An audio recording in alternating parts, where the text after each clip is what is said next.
Una vez que van pasando los compañeros, nosotros le vamos advirtiendo quiénes tienen que pasar a la otra sala y de esa manera vamos tomando el examen a todos los que hasta ese momento están presentes.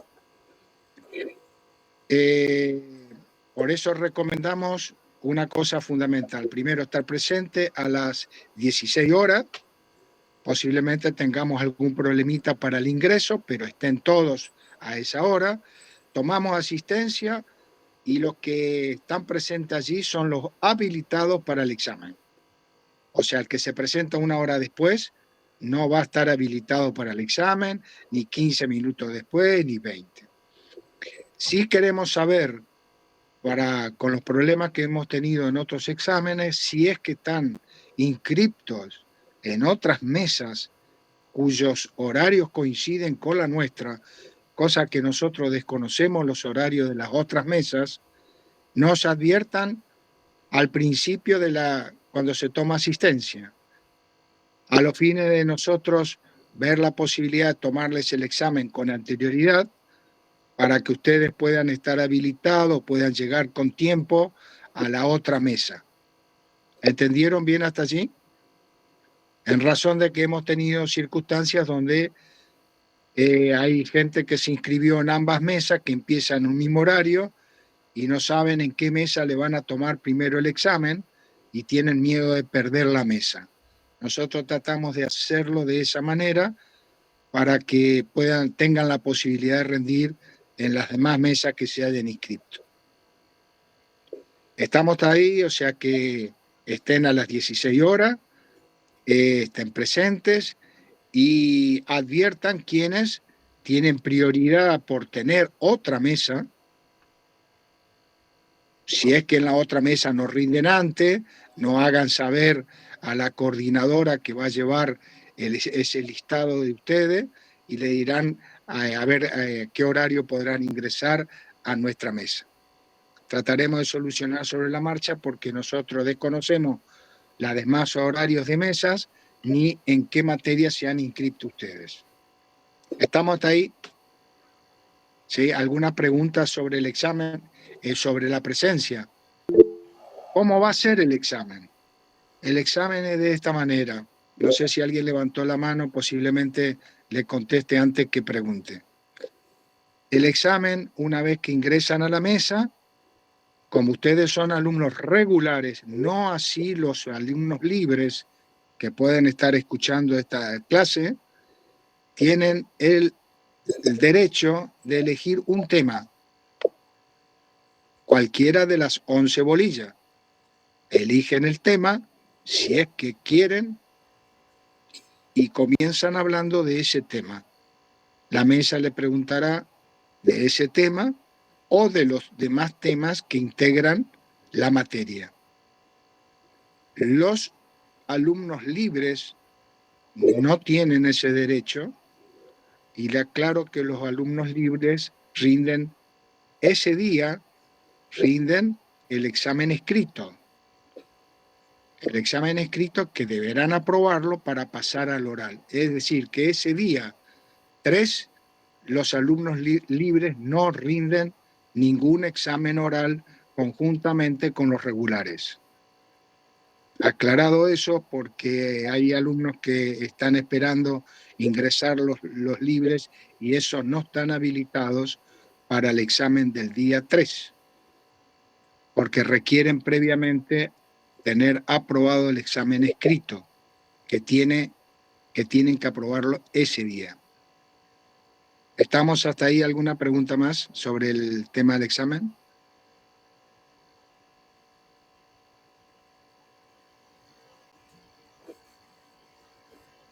Bueno, ya saben la temática de cómo es el examen. La idea nuestra en esta clase, que vemos que no tenemos muchos alumnos. ¿Cuántos tenemos en total, Virginia?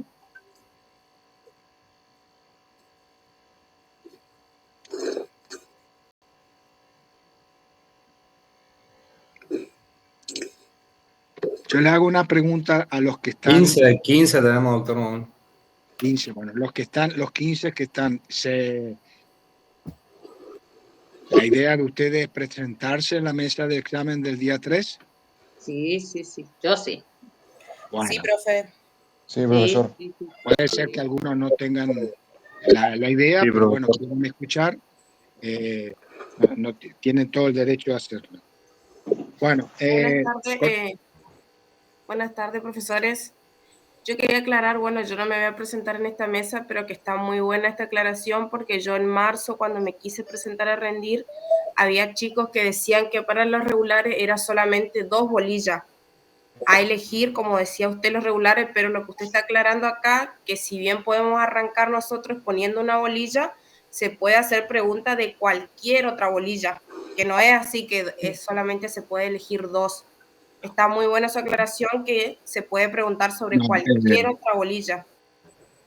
sí, discúlpeme, no sé de dónde salió esa versión. Sí, sí, pero está muy buena su aclaración, lo mismo para los libres.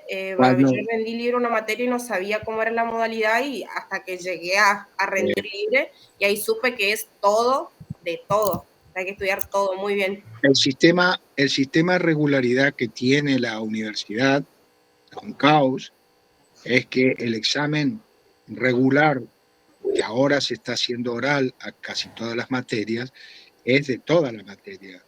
No es, posiblemente yo no voy a analizar si algún profesor en alguna materia haya decidido tomar menor cantidad de bolillas, pero ese es un tema que no lo puedo responder. El asunto es que la materia es la totalidad de la materia. Sí, sí, está, eso no Eh, me quería comentar. Yo me voy a presentar en agosto y está muy eh, buena su aclaración, que es, si bien puede arrancar una bolilla, pero se te puede hacer pregunta de cualquiera de las otras 11 bolillas. es así.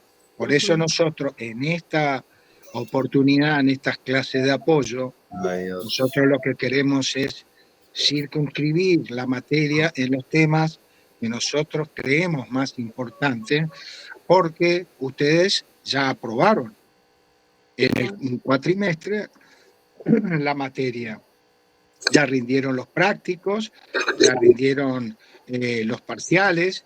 Entonces, nosotros creemos que tenemos que darle un impulso para todo aquello que ya han aprobado.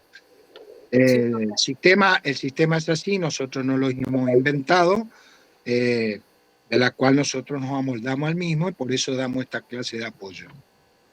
Sí, sí, ¿Está eso no me entendido? quería comentar, que está perfecto su clase y su aclaración. Bueno, eh, vamos a comenzar para los que están, los que quieren escuchar, los que van a rendir. Vamos a comenzar el temario nuestro. El Profesor, temario, sí, escucho. disculpe, buenas tardes, profesor. Le hago Escucho. una consulta. Yo soy alumno en calidad libre y tengo una inquietud porque yo rindo el día siguiente. O sea, el día siguiente me refiero a que rinden los regulares, ¿no? Que rendimos el examen escrito y después rendimos el oral. Mi inquietud es la siguiente. Yo quería saber si se toma el examen oral el día siguiente o ¿Tu nombre es Martín? ¿Tu nombre es Martín como aparece en pantalla? Sí, sí, sí, profesor. Bueno, te comento lo siguiente. El examen de ustedes, de los libres, va a ser el día 3. Va a ser escrito, Sí. en la cual nosotros le vamos a dar un tiempo para contestar las preguntas, que posiblemente sean 5, de las cuales tendrán que tener aprobado 3, como mínimo. Rinden ese examen escrito, nosotros recién lo podemos ver los resultados al día siguiente. Y posiblemente pasen otros días más porque la universidad no tiene que pasar con el sistema SMALL. Por eso tengan en cuenta que el examen es con el sistema SMALL. Es decir, que ustedes ya están acostumbrados al sistema, no tienen que tener nada abierto. Bueno, no le voy a explicar cómo es el sistema SMALL, ustedes todos lo saben. ¿Usted, Martín, sabe cómo es? Sí, sí, sí, profesor. Sí, sí, Bueno, cuando ustedes aprueban eso, la universidad recién dentro de las 48 horas nos da el resultado si no hay ninguna incidencia en el examen. Entonces allí, una vez que nosotros comprobamos que ustedes aprobaron, el examen, posiblemente el oral, tarde 3 o 4 días del examen escrito. Para nosotros poder decirle a usted, señor Martín, y a los demás, tiene aprobado el escrito y está habilitado para el oral. Porque usted no sabe si aprobó el escrito. ¿Me entendió? Sí, le entiendo, profesor. Pasa que Entonces, el hacía miércoles... referencia porque la vez pasada yo rendí en marzo, justo el día anterior, digamos, tenía el día que rendían los regulares, digamos, rendí el práctico digamos, el día siguiente me tomaron el oral, o sea, me corrigieron por la mañana, me llegó la corrección, digamos, la aprobaba y entré a rendir y justo se me interpuso con otra materia. Nuestra materia, ¿sí? Sí, profesor, por eso justamente era la inquietud, por eso Pero dígame, Martín, muy difícil que usted rindió el día anterior a la fecha de examen. Sí. Bueno, la verdad que desconozco ese real. Porque ¿sabe lo que pasa, Martín? A nosotros nos permiten poner una sola fecha para el examen. Entonces no podemos poner 2 fechas. Un día para los regulares, un día para los libres. Ponemos una sola fecha.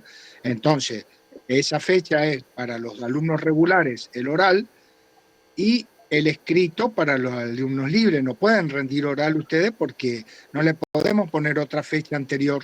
No nos permite el calendario. Entonces, ustedes el día 3, vamos a hacerlo sintético, rinde el escrito. Dentro de las 48, 72 horas, nosotros vamos a poner el link del oral y usted le vamos a informar si aprobó o no aprobó. Usted y otros compañeros más que se hayan inscrito. Perfecto. Bueno, ¿entendió? Sí. Pero la clase la puede escuchar lo mismo, ¿eh? Sí, muchas gracias. Profe, mi nombre es Carlos, la última consultita. Yo rindo el mismo día, a las 2 de la tarde tengo que rendir un final de sucesiones y a las 4 rendiría Derecho Público. En caso de no llegar, porque a mí lo que me pasó en febrero es que yo me anoté a la mesa de público y a las 2 de la tarde también tenía otro examen. Cuando terminé de rendir y me quise conectar a la mesa de ustedes, ya no me aceptaron y bueno, en marzo no pude rendir por tener mesa castigo, por así decirlo. Mire, Carlos, usted lo que tiene que hacer, tratar de lo posible que el día 3 a las 16 horas tiene que estar presente. Hipótesis una que no puede estar porque está rindiendo, una hipótesis muy excepcional, pero dígale a algún compañero que le comunique a la coordinadora que está llevando ese día el libro de asistencia, esa circunstancia, y veremos cómo la solucionamos. Usted quiere rendir y si estamos dentro del horario de rendir, le tomaremos el examen, pero alguien tiene que advertir que usted está en una circunstancia excepcional. Sí, yo avisé a compañeras avisaron, pero bueno, después no me aceptaron en el Meet, por eso. Bueno, hágalo, explíquelo, que su compañero lo diga, que está rindiendo en otra mesa, que no puede decir presente, que no hagan su nombre y bueno, nosotros después de que nosotros vamos a informar por un correo y pregúntale a un compañero el correo de la coordinadora y después pida para entrar. Perfecto, gracias. Vamos a ir solucionando sobre la marcha. Otra pregunta, por ahí vi algo. ¿No? Bueno, vamos a comenzar con el material de estudio.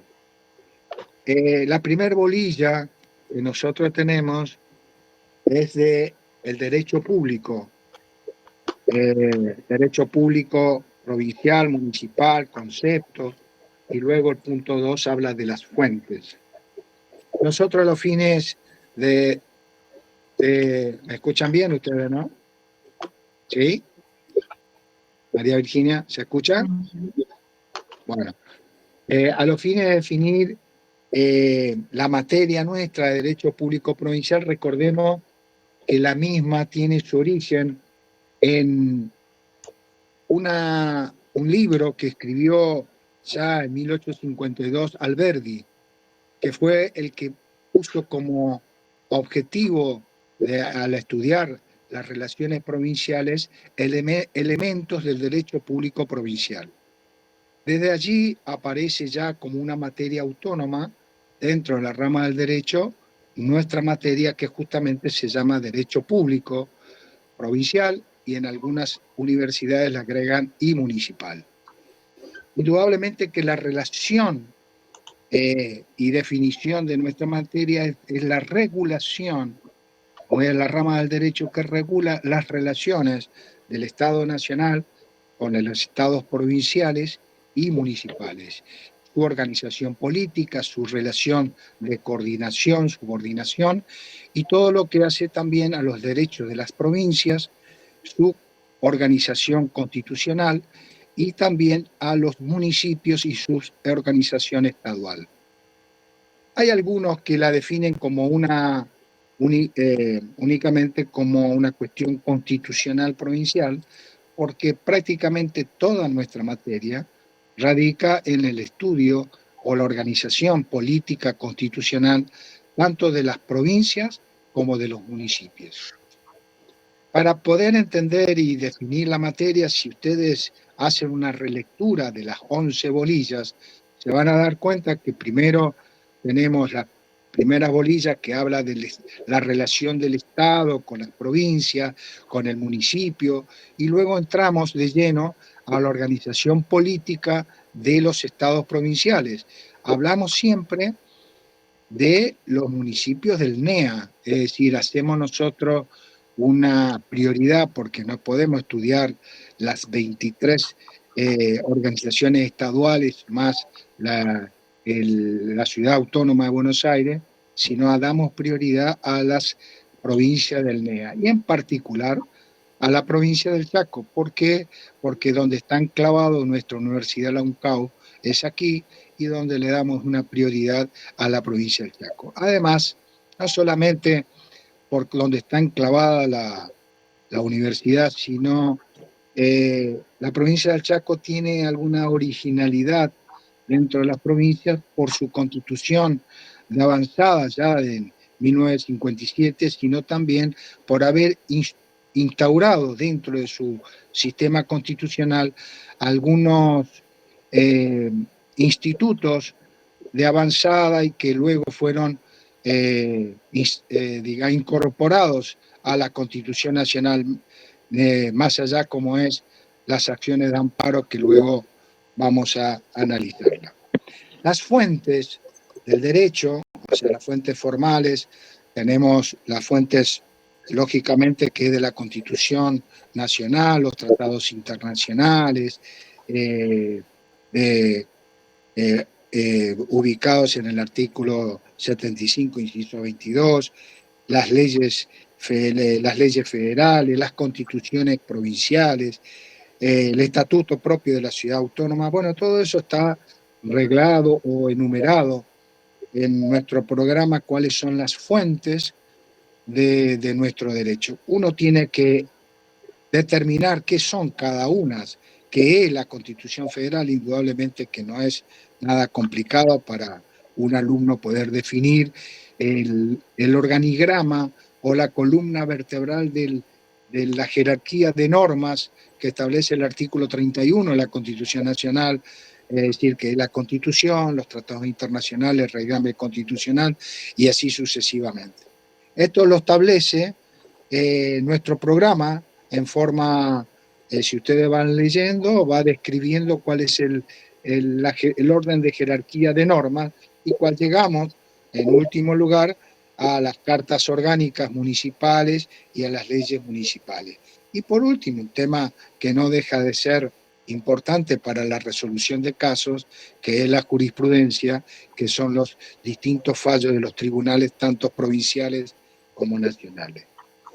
El punto 3 de nuestro programa Unidad 1 sí es importante para nosotros porque es necesario poder determinar cómo funciona el sistema interamericano de protección de los derechos humanos. Esta es una organización, un sistema jurídico que hace al sistema positivo argentino, donde establece cuáles son las normas prioritarias dentro de nuestro sistema constitucional. Antes de la incorporación de los tratados internacionales en el artículo 75, inciso 22, indudablemente que los tratados tenían sí una jerarquía, pero estaban siempre en un orden inferior a la Constitución nacional. Bueno, a partir de la reforma del año 94 nos encontramos con los tratados tienen el mismo nivel de intensidad y de representatividad que la Constitución Nacional y por lo tanto debe ser respetada en todos sus organigramas por los tribunales inferiores del país. Hoy cuando un tribunal está dictando una sentencia, deben saber ustedes que no solamente debe hacer un estudio constitucional, sino también se dice que hay un estudio convencional. Cuando hace un estudio convencional, hace un estudio de las convenciones internacionales que son obligatorias y aplicables en la República Argentina, razón por la cual es obligatoria para los tribunales hacer ese análisis y aplicación de las normas superiores en relación a las normas inferiores. Entonces ustedes tienen que saber cuál es la importancia que tienen estos tratados en nuestro organigrama de derecho positivo, que dejó de ser simples tratados como habían otros tantos, hoy ya tienen una implicancia y una valoración muy distinta en nuestro derecho, en nuestros tribunales propiamente dicho. Y además, en esos tratados internacionales, en el sistema interamericano, establece también dos organismos de protección a esos derechos, a las normativas o tratados internacionales de derechos humanos, que es a través de las dos vías que nosotros conocemos. Una, como bien lo dice el programa, la Comisión, y la otra es la Corte Interamericana. Nosotros recalcamos en los exámenes que nos explique cuál es una y cuál es otra, cuáles son las funciones que tiene la Comisión Interamericana de Derechos Humanos y cuál es la Corte, y qué diferencia hay, porque la Comisión únicamente dicta resoluciones de recomendaciones que en la mayoría de los casos, por lo menos la República Argentina, aceptaba y las tomaba como resoluciones propias en el derecho positivo, y si no fuera así, la Corte Interamericana sí tiene una decisión jurisprudencial que tiene una implicancia en nuestro derecho positivo. Es por ello que nosotros les preguntamos en el examen que nos diferencien una de otra y qué implicancia tiene en nuestro orden jurídico,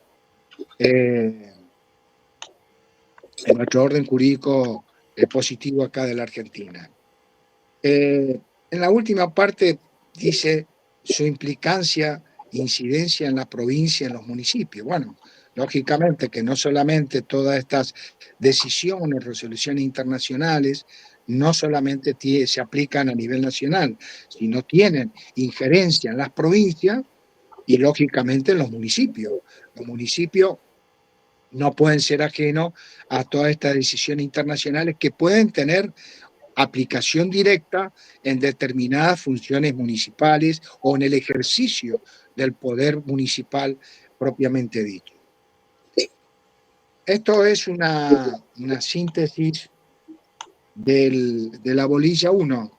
Entonces habíamos dicho definición del derecho, el derecho público provincial, sus fuentes y hacer hincapié en el sistema interamericano de protección de derechos humanos.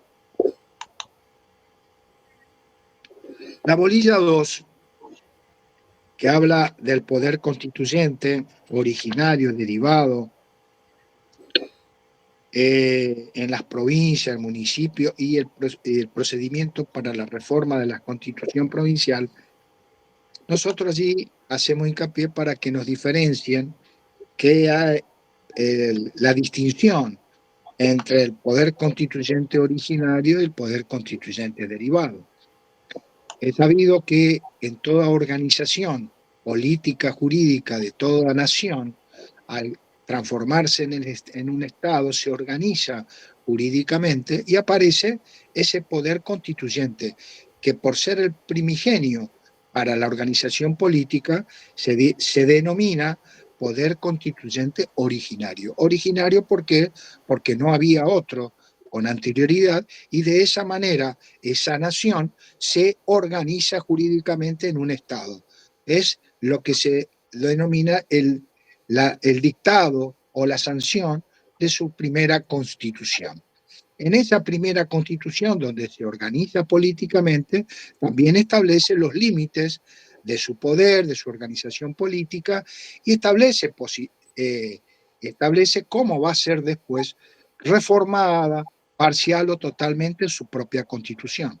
Entonces, el poder originario, constituyente originario, es aquel que nace con la nación jurídicamente organizada, donde se dicta su primera constitución, y de ahí, a partir de allí, podrán surgir tantas modificaciones o reformas en su organización política constitucional. Una de las características que hacemos hincapié nosotros es si ese poder constituyente originario, es decir, es cuando el pueblo se organiza jurídicamente, si tiene algún límite o ilimitado, porque no existe con anterioridad otro órgano jurídico, otra norma jurídica superior o que le limite o que le establezca un procedimiento. Y bueno, allí surgen muchas ideas si es ilimitado ese poder o está reglado o tiene algún límite. Bueno, la realidad es que en principio se dice que es ilimitado porque no hay ninguna regla con anterioridad que le restrinja hasta dónde puede crear en ese poder originario, poder constituyente originario, pero no es tan así. No nos olvidemos que cuando una nación se organiza jurídicamente tiene algunas bases o principios, y esas bases y principios no pueden ser vulnerados en la constitución originaria.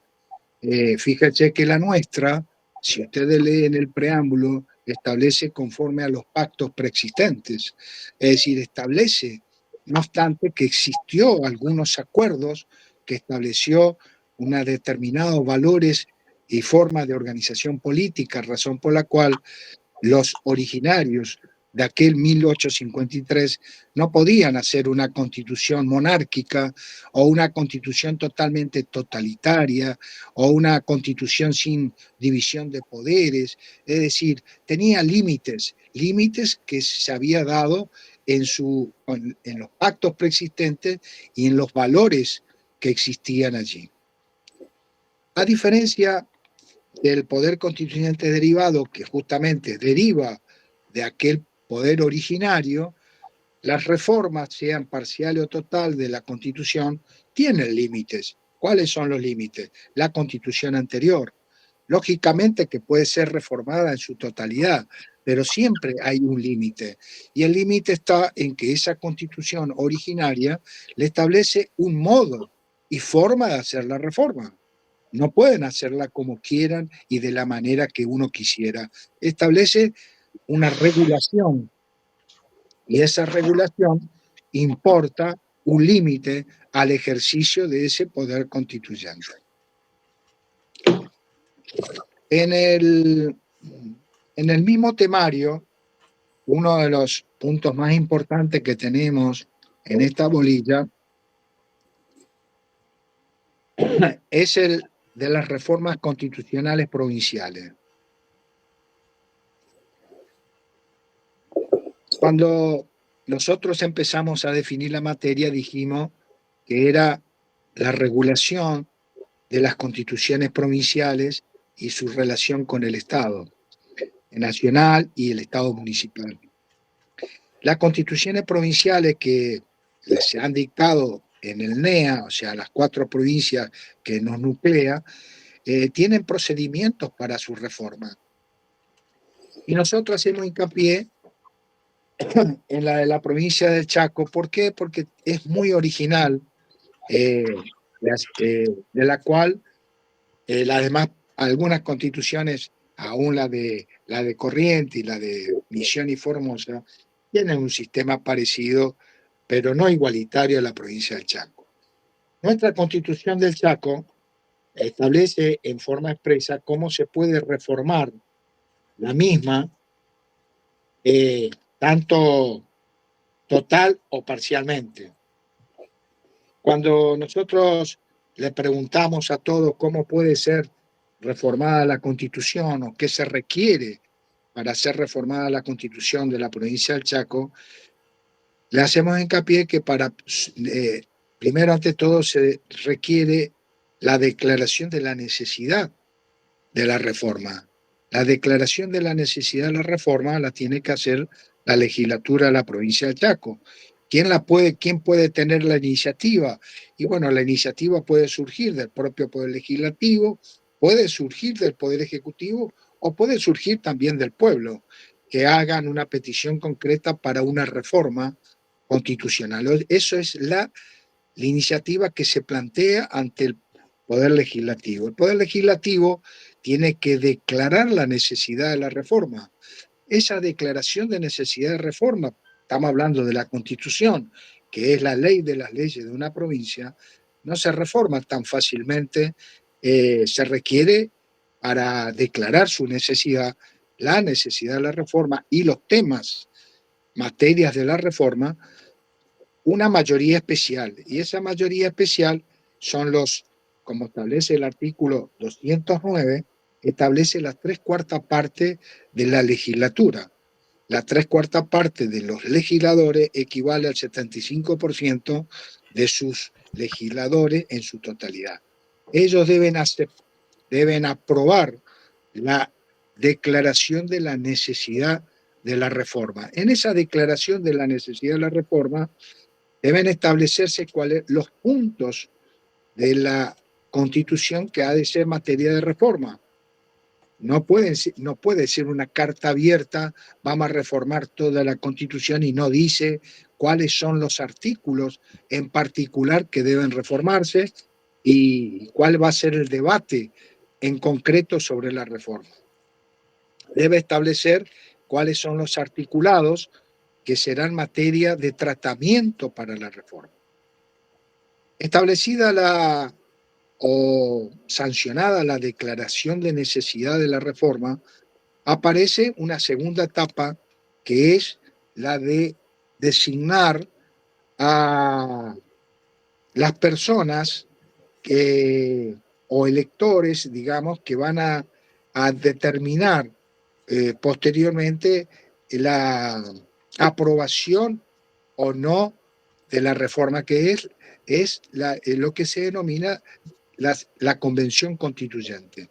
A través de primero la declaración de necesidad, se llama a elección de convencionales, salen los convencionales constituyentes y son estos los que se van a reunir y van a analizar la reforma en base a la ley que se dictó, que es la declaración de necesidad. Se va a evaluar si se aprueba o no se aprueba esas peticiones y ahí aparece el debate y aparece lo que uno se dice la aprobación final de la reforma de algún articulado o algún capítulo de la Constitución.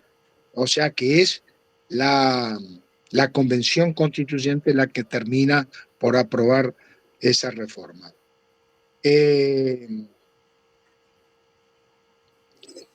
Puede ocurrir también, y esto es lo que establece nuestra Constitución de la provincia de Chaco, una excepcionalidad a la primera pauta que yo le había dicho, que era con las 3/4 partes de la legislatura se declara la necesidad, pero puede ocurrir que no se logre esas 3/4 partes por diferentes disputas parlamentarias y si se llegue a las 2/3 partes. Si se llegara a las 2/3 partes de la legislatura, a la necesidad de la reforma, ahí establece una cláusula especial la Constitución, que dice que en la próxima elección que se haga, elección general, se pone a consideración del pueblo si se acepta o no se acepta la reforma de la Constitución. Entonces, de ahí esa mayoría ya más limitada de la legislatura si llega a tener el apoyo afirmativo del pueblo, se llama a una convención constituyente para hacer esa reforma. Es decir, se suple aquella mayoría especial por una mayoría distinta que es de las 2/3 partes. Ese es el segundo método que tiene para la reforma de la Constitución. Pero a su vez, la Constitución del Chaco tiene una particularidad, que es la reforma de un solo artículo, que algunos hablan que no es una reforma, sino una enmienda constitucional, que se puede reformar un solo artículo. Pero este solo artículo se puede reformar sin convención constituyente o convención llamada al efecto, sino lo hace la propia legislatura. Lo puede hacer. Lo puede hacer en tanto y en cuanto el voto unánime de la legislatura.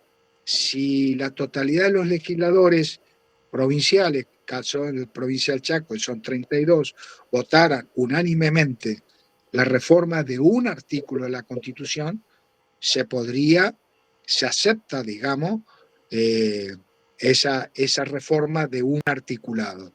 Ese articulado que se reforma la Constitución se puede hacer cada 2 años, es decir, no es que todos los años se puede reformar un artículo, sino establece un plazo mínimo que debe pasar para poder reformarse otro artículo de este método y en esta forma de la legislatura.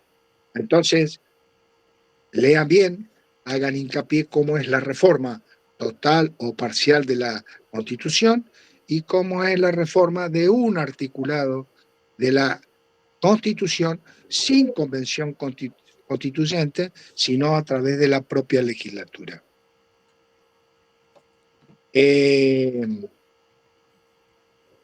Bueno, establecido eso, la reforma de la Constitución, el punto 3 o bolilla 3 nos habla del Estado argentino, unitarismo, federalismo y las relaciones estructurales entre la nación, subordinación, participación, coordinación de la nación y las provincias. Bueno, ustedes saben que nuestra historia constitucional, lo habrán estudiado lógicamente, la damos por sabido, nació en esa lucha entre unitarismo y federalismo del poder central y las provincias autónomas del interior, hasta que aún después de una guerra civil, indudablemente llegamos a una confluencia constitucional de 1853 y luego también con la reforma e incorporación de Buenos Aires en 1860. Esta diferencia entre unitarismo y federalismo, bueno, es muy sencillo, que es el unitarismo, el gobierno central, y a partir de allí, como se llama, el manejo de todo un territorio a través de un gobierno central, y la otra a través de cédulas autónomas, como es nuestro sistema federal, donde hoy actualmente son 23 provincias y la ciudad autónoma de Buenos Aires, donde cada una tiene su propio organización política jurídica, se dicta su propia constitución y su propia autonomía. Siempre lo decimos, autonomía relativa, ¿no? Porque indudablemente el poder central sigue siendo el que maneja muchos de los hilos del país. Específicamente lo vemos actualmente en el sistema económico, donde las provincias dependen en su gran mayoría de las recaudaciones que hace el Estado Nacional. Allí también vemos las relaciones que existen de participación, subordinación, facultades delegadas, reservadas. ¿Cuáles son las facultades? Recordemos nosotros que el Estado argentino, parecería ser que muchos no lo recuerdan, no lo han estudiado, nace justamente de las provincias. El Estado federal se nutre primero de las provincias y son ellas las que forman el Estado federal. Y el poder que tenían todas las provincias a los fines de la congregación en un Estado federal han delegado funciones o atribuciones o poder a ese poder central para que para la organización política general. Pero se han reservado otras a los fines del ejercicio de su propia autonomía. Bueno, hoy en la realidad parecería que es el gobierno central el que maneja los hilos y las provincias son dependientes totales del gobierno central, pero nuestra organización política es otra. ¿No recuerden ustedes que las provincias han reservado todo el poder de un delegado? Ese es el origen del poder, de la estructura del poder político en la Argentina. Se reservaron todo el poder no delegado, es decir, el poder originario fueron de las provincias y solamente han delegado lo que consideran indispensable para la función estatal, nacional, para poder convivir en un estado federal. En razón a eso hay distribución de funciones y de poder. Algunas han reservado, otras han delegado y algunas son coparticipables o son funciones de coordinación o concurrentes. La ejerce uno como la ejerce otro también. Dentro de las facultades delegadas, nosotros sabemos cuáles son aquellas que la ejerce exclusivamente la nación. Por ejemplo, en la Constitución Nacional, nosotros sabemos que hay legislaciones generales que solamente la dicta la nación, como son los códigos de fondo, es decir, los códigos penales, civiles, laborales, es decir, todo lo que hace a la legislación de fondo corresponde al Estado federal, y las provincias se han reservado el ejercicio de otros poderes legislativos, como es lo que hace a su propia provincia, que son generalmente las leyes procesales o aquellas que hacen al ejercicio de su propio territorio. Y hay otras que son coordinadas, como el ejercicio a veces de los impuestos, que lo ejerce tanto la nación como las provincias en distintos lugares y situaciones. Y hay otras que han reservado exclusivamente las provincias, que es lo que se está discutiendo mucho, que es los recursos naturales.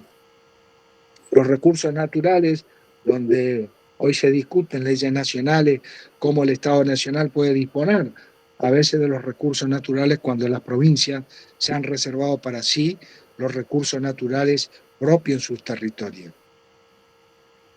Y luego apareció, luego de la reforma del 94, la ciudad autónoma de Buenos Aires como una situación que ha modificado el sistema de organización política, que si bien no es una autonomía propia como una provincia, sí le han dado una autonomía residual distinta a las provincias, que es la ciudad autónoma de Buenos Aires, que antes dependía exclusivamente del gobierno federal o del Estado federal.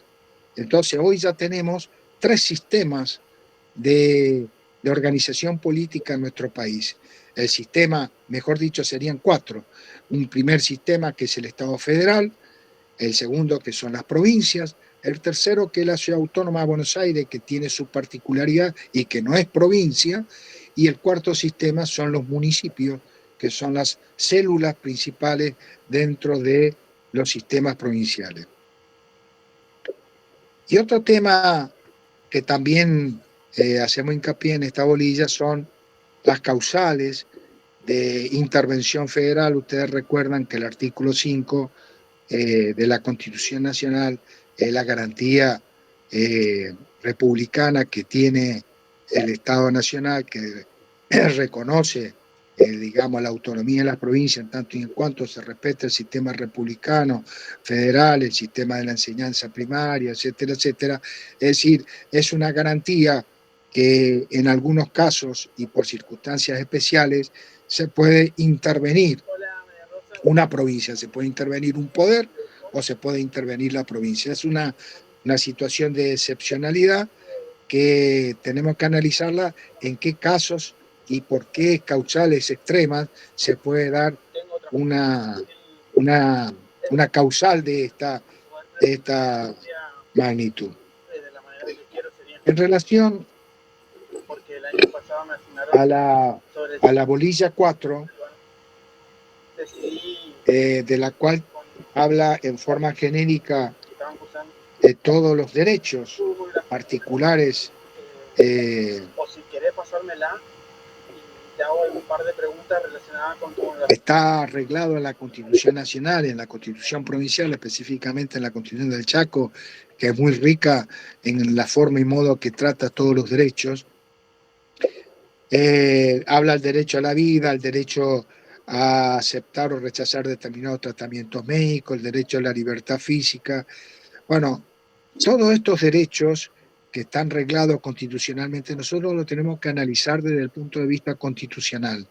¿De qué manera estos derechos no son absolutos, pero tampoco son, de qué manera, mejor dicho, se pueden resguardar estos derechos con las garantías constitucionales que están marcados también en nuestra propia Constitución?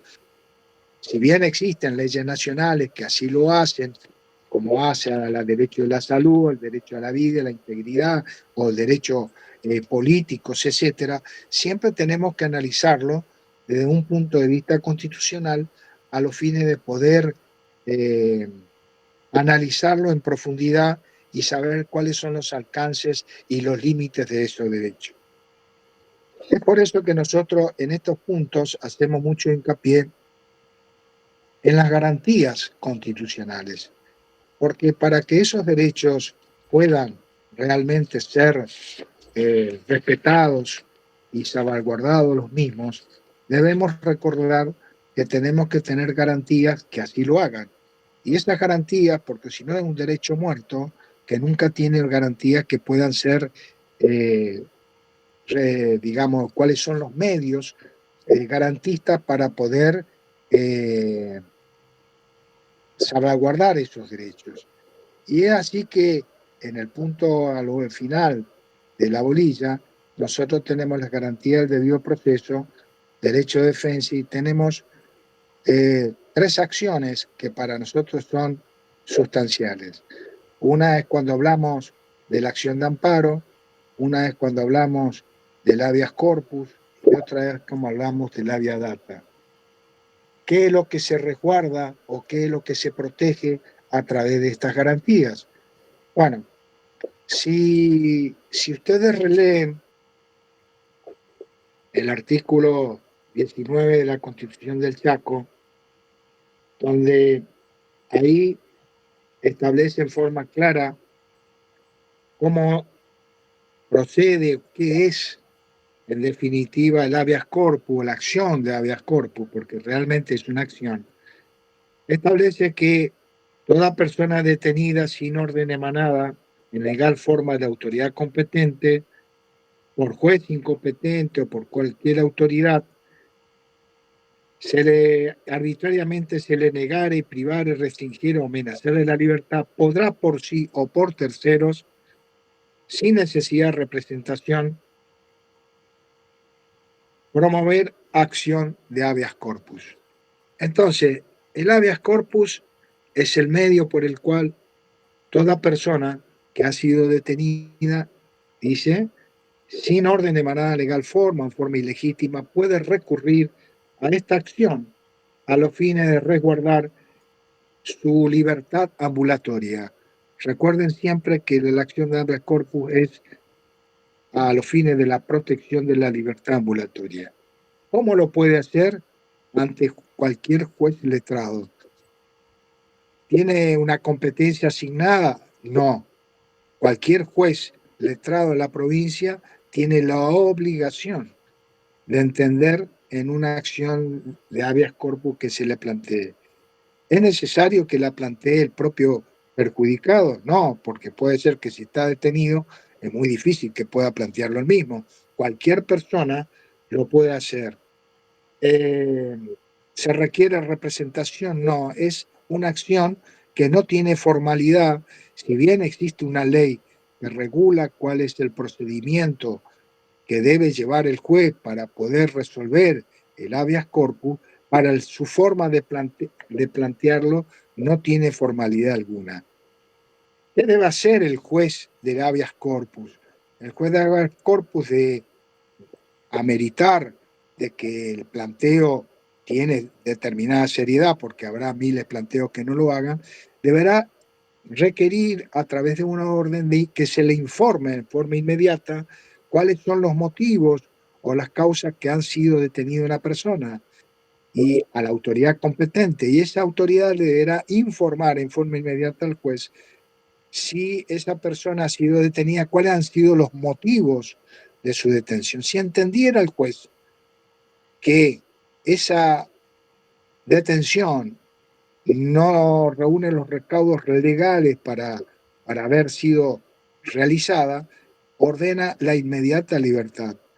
Recuerden que el juez del habeas corpus es el juez de los jueces, es decir, tiene la autoridad suprema para poder resolverla sobre el tema de la libertad. Esta es una acción que la instauró ya la provincia del Chaco con antelación a la Constitución Nacional, lo mismo que la acción de amparo, y por lo tanto debe ser canalizada en forma inmediata y tiene su forma de resolución.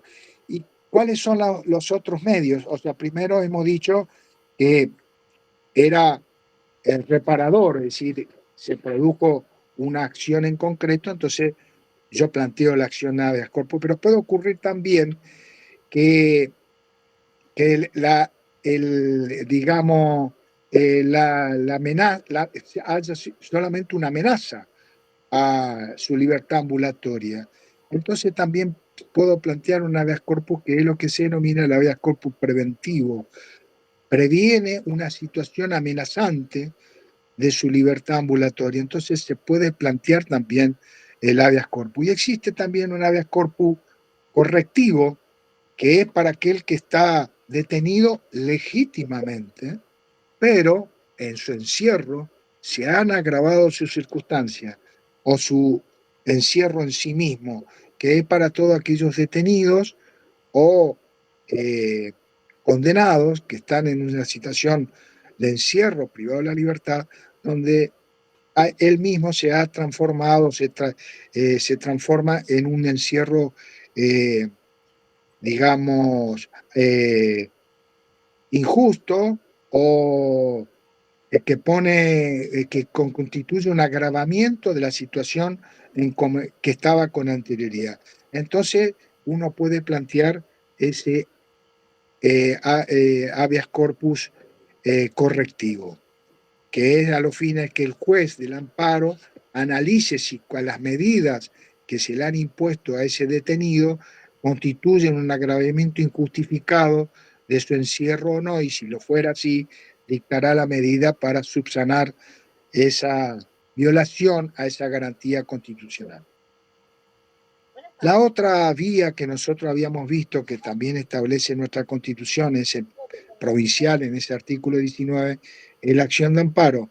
Pero en este caso particular no es contra, o sea, no se protege la libertad, sino se protege los derechos o garantías constitucionales. Cuando estén amenazadas o se restrinja en forma arbitraria o en una ilegalidad manifiesta una garantía constitucional.